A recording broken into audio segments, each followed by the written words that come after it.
कहते हैं प्यार और जंग में सब जायज है, लेकिन कश्मीर के पहलगाम में आतंकी हमला कराने वाले पाकिस्तान से प्यार का तो सवाल ही नहीं उठता है।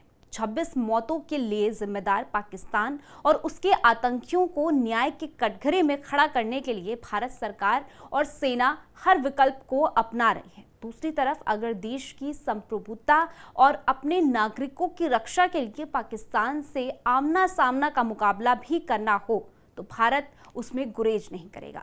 युद्ध होगा या नहीं यह भी सस्पेंस है, लेकिन एक फैक्ट है कि अगर युद्ध होता है तो पाकिस्तान अब की बार 4 टुकड़ों में बंट जाएगा। पाकिस्तान को कई टुकड़ों में बांटने का पीएम मोदी का वो प्लान जिससे पाकिस्तान की रातों की नींदें उड़ गई है, बताएंगे आपको। लेकिन उससे पहले आयुन भारत को सब्सक्राइब कर लीजिए। स्वागत है आपका, मेरा नाम तान्या अधिकारी। पहलगाम आतंकी हमले के बाद भारत और पाकिस्तान की सेना हाई अलर्ट पर है। बुधवार को भारत के रक्षा मंत्री राजनाथ सिंह के साथ बैठक में भारतीय सेना के तीनों प्रमुख ने तैयार होने की बात की। इधर पाकिस्तान ने एक बैठक कर अपने अधिकारियों को भी हाई अलर्ट पर रख दिया है। पाकिस्तान वायुसेना के तो अधिकारी 4 दिन से ये जानने की कोशिश कर रहे हैं कि आखिर भारत कौन सा हमला करने जा रहा है। युद्ध का डर पाकिस्तान को इस कदर खौफ के साए में जीने पर मजबूर कर रहा है कि इस बात को अंदाजा आप इसी से लगा सकते हैं कि पाक के मंत्री रात के 2 बजे प्रेस कॉन्फ्रेंस करके अपनी चिंता जाहिर कर रहे हैं। इस बीच भाजपा सांसद निशिकांत दुबे का दावा कि 2025 के आखिर तक 4 हिस्सों में पाकिस्तान बंट जाएगा, ये काफी अहम है। लेकिन क्या ये मुमकिन है?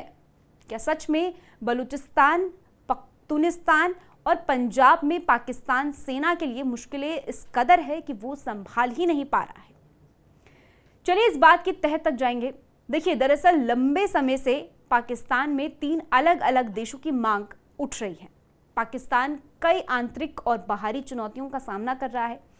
पीओके बलूचिस्तान, पख्तूनिस्तान और पंजाब में जो हालात बने हुए हैं वो पाकिस्तान के खंड खंड होने की ओर इशारा करते हैं। चलिए समझते हैं कि आखिर कैसे। बलूचिस्तान में विद्रोह। बलूचिस्तान पाकिस्तान का सबसे बड़ा लेकिन कम आबादी वाला राज्य है। बलूचों का आरोप है कि सरकार उनका शोषण कर रही है। बलूच लिबरेशन आर्मी पाकिस्तान सेना का रोजाना कत्लेआम करने पर उतारू है।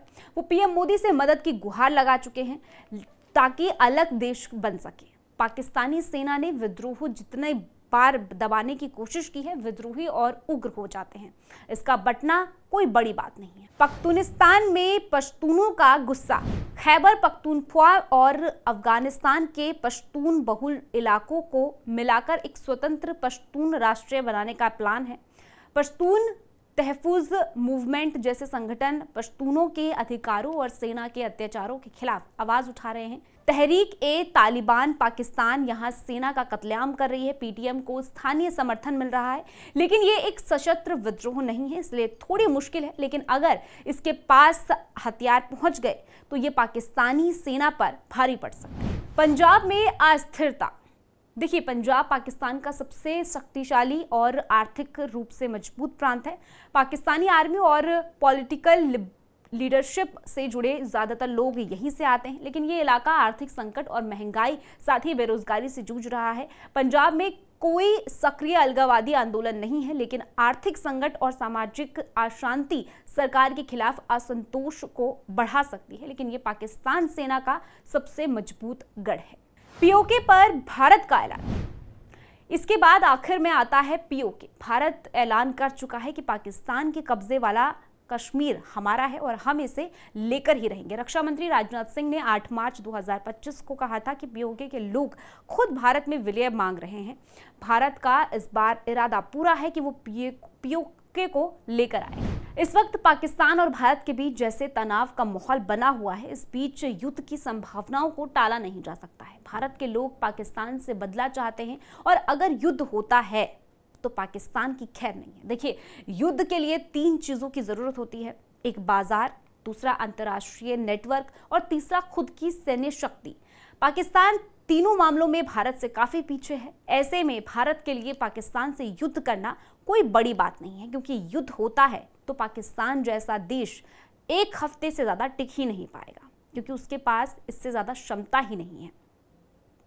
खबर में इतना ही। पूरी स्टोरी को लेकर आपकी क्या कुछ राय है, कमेंट सेक्शन में जरूर बताइएगा। बाकी देश और दुनिया की ऐसी खबरों के लिए आप जुड़े रहिए आयुन भारत के साथ।